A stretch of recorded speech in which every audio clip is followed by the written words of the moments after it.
Welcome to Conversations. I'm Muqtadar Khan, your host, and today I want to talk to you about America's debt. America's debt has now exceeded $40 trillion. It is more than one and a quarter, 127% of its debt.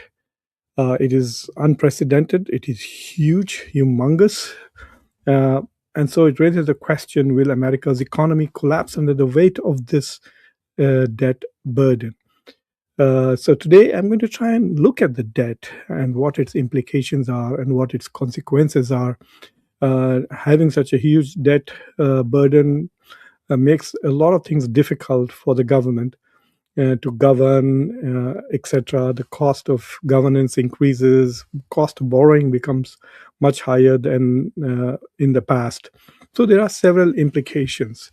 So today, actually, I was on Al Jazeera and just a few minutes ago talking about America's debt crisis. And I thought, since those thoughts are still fresh in my mind, let me share it with you. So there is a website called America's National Debt Clock. So you can go to that and you can see in real time how America's debt is changing. In fact, let me see if I can show it to you. So for those of you who are really interested in U.S. debt, you can just go there and see. Now you can see this is America's debt. It is 40 trillion, 49 billion at the moment, and you can see how rapidly it is going. I think by the time I finish this presentation, we probably would have got to. It's already spent $1 million since I started showing you this particular screen. So I'm going to stop sharing now, and you can just go and find it. It is usdebtclock.org. So it's humongous debt, and let's unpack it. So here is some of the vital statistics about the U.S. debt. Right now it's actually 55 billion and 40 trillion and 55 billion, as we just saw. But nevertheless, it is $40 trillion more. It is $116,000 per citizen. So each one of us owes $116,000, and about $360,000 for those who pay taxes. So roughly, only 1/3 of Americans pay taxes. So the burden is huge upon us, people like me who pay taxes. So U.S. federal spending officially is about 7.4 trillion dollars, and the U.S. federal deficit for this year is over 1.6. In fact, it's actually more than that. It's very close to $2 trillion. So this is the big debt figure. So one of the biggest numbers here is that it is 122%. As you can see in the bottom, debt to GDP ratio is 122%. Is that a dangerous number? That is the question. And lots of people say, oh, America's economy is a massive burden.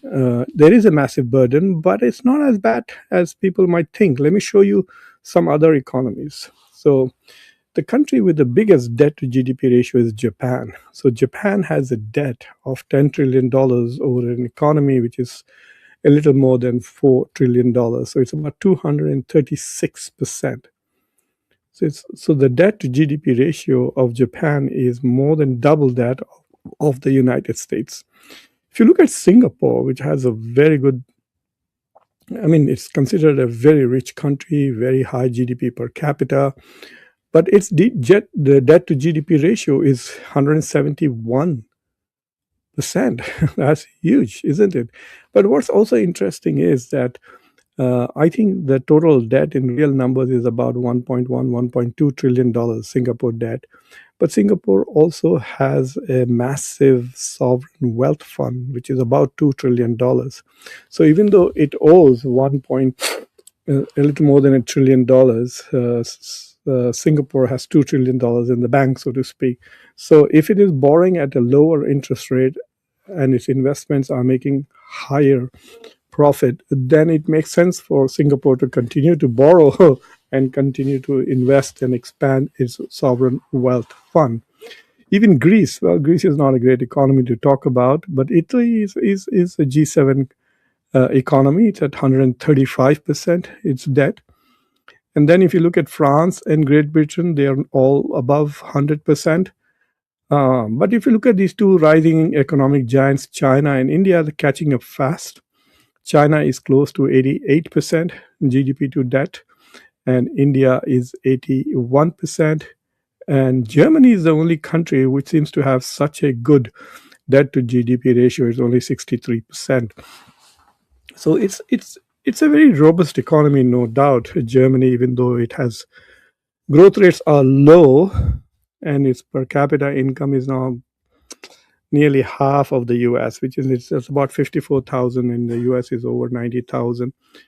So nevertheless, given the fact that it has less debt, it's not a bad thing. So let me show you something else about the United States a little bit more. So the debt is not just federal debt. So when we say the US has a debt of $40 trillion, what we are saying is the US federal government or the central government or Washington has a debt of $40 trillion. But America's total debt is much, much higher. So I have broken up the debt. So if you look below the $40 trillion, now 32.74, that number is shows that America's federal debt, 32 is to the American public, and about close to 9.5 or $9 trillion is external debt, which means foreign countries that we have borrowed from us, mostly who have bought our treasury bonds, etc., who have lent us money. They are Japan, UK, and China. These are the top three countries. So the US external debt is only $10 trillion. But if you look at other debt, so the state and federal government have about $3.5 trillion. Various states, municipalities, cities, districts, by districts, I mean counties who borrow money. So all of that debt is about $3.5 trillion. So the government debt, both central and local government in the US, then the total debt comes to about $44 trillion. And then the American public has debt, mortgages, credit card debts, that comes to about $18 trillion. And the corporate sector companies have about $22 trillion. So roughly, or no, accurately speaking, America's total debt is $83.5 trillion. That is huge. It's close to about 70% of the global economy. Now, there are some good things and bad things about it. Look, the debt is not always bad. You must keep that in mind. The American founding fathers used to debate about it. Alexander Hamilton felt that national debt, if it was not excessive, was a blessing. That's how he thought about it, Alexander Hamilton. If national debt was not excessive, then it is a blessing. Now the question is America's debt today excessive? Because if it's not excessive, Hamilton would tell us that it is a blessing. There were many reasons why. He said, look, if you borrow money, you can strengthen the union, you can have an army, you can do things, you can invest in development of the country. But more importantly, if you're able to borrow money from overseas, that means people are judging you to be credit worthy. So it's like this. Let's say that I go to a bank today in America. I can go to any bank and borrow maybe up to $1 million or maybe even $2 or $3 million. They will look at me and say, well, Dr. Khan has a good job. He has a good bank balance. He has a house. He has cars, and he has earning potential. So he will pay back our debt so we can lend him $2-3 million. If I go to any bank and ask them to give me $25 million or $100 million, they'll laugh at me and say, what's the collateral? What have you got that we can take that if you fail to return our loan? I don't have anything. So clearly they will laugh me off the face of the earth if I try to borrow $100 million. So the fact that foreign countries have lent $10 trillion to the United States tell them that the United States is credit worthy and you can give the US these loans. So that's how Alexander thought that, look, when foreign countries give us money, they let us borrow money from them, it increases the credibility of our economy. But then the other two founding fathers from the South, Madison and Thomas Jefferson, James Madison and Thomas Jefferson, who were probably the third and the fourth president of the United States. Alexander Hamilton was shot before he could become president. Who knows? He was an immigrant, by the way. So they both thought that national debt would be a curse, and it would allow industrial states to dominate agricultural states. So they felt that the national debt was not very good, and that debate continues today. There are some people who are worried about the national debt and others who are not. So what problem does it really create? And that is what I'm going to unpack for you. So let's look at first the budget, America's annual budget. The current budget of this year is $7.4 trillion. Okay.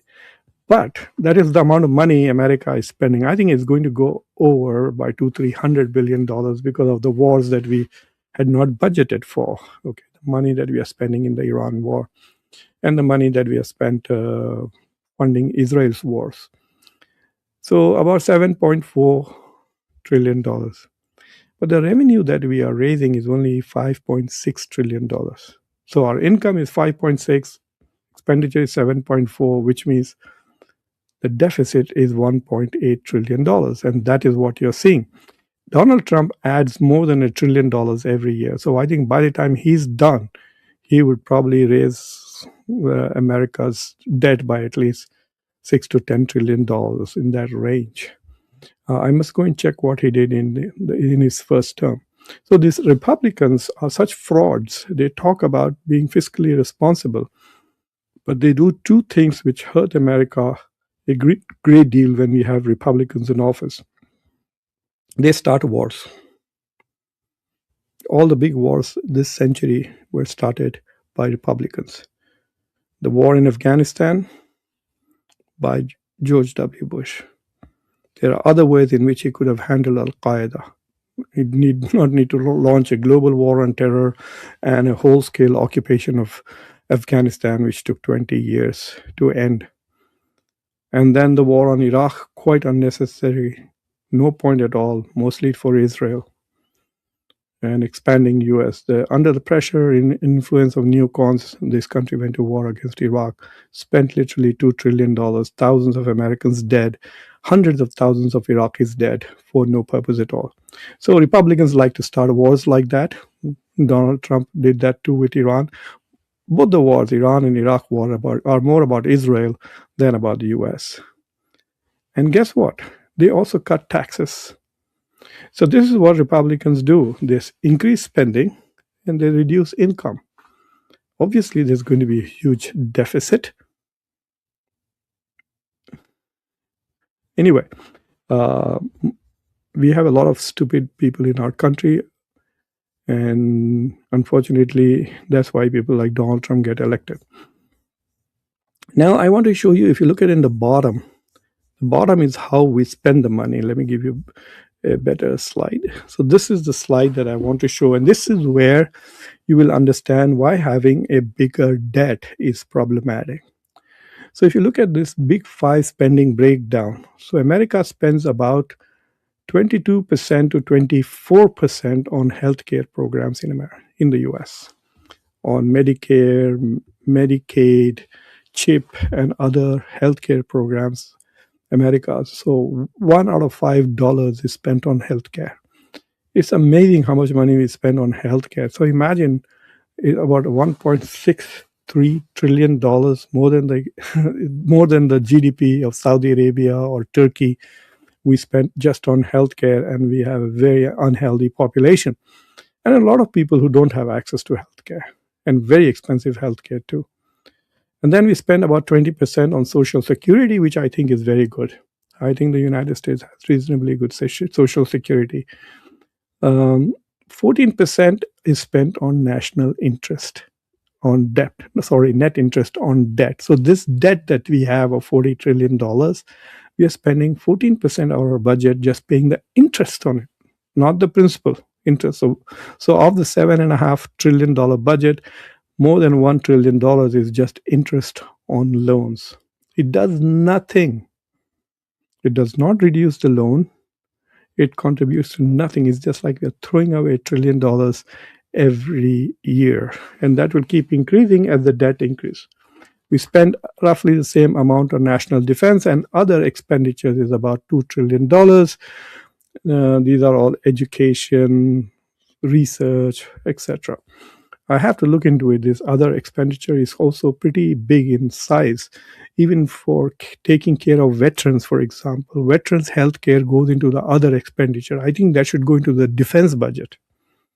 If soldiers are going abroad fighting wars and then they're getting injured and becoming unhealthy and coming back, and they are costing the US taxpayer a lot of money to take care of them, we do take care of them, and we should, because we are grateful for their service.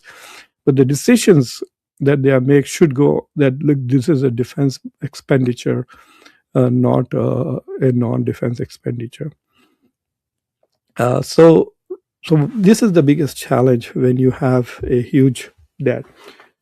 Number one, because you have a huge debt, every time you borrow more, you pay higher interest rates. Number two, your economy looks weaker, and it is weaker. Number three, your budget begins to shrink. Your budget begins to shrink. So, for example, when I was buying our house, I remember the bank agent said, look, don't go over 36%. So your mortgage, total mortgage, should not be more than 36% of your income, because the rest of the money will be spent on food, living, education for your children, etc. So there is kind of a benchmark there.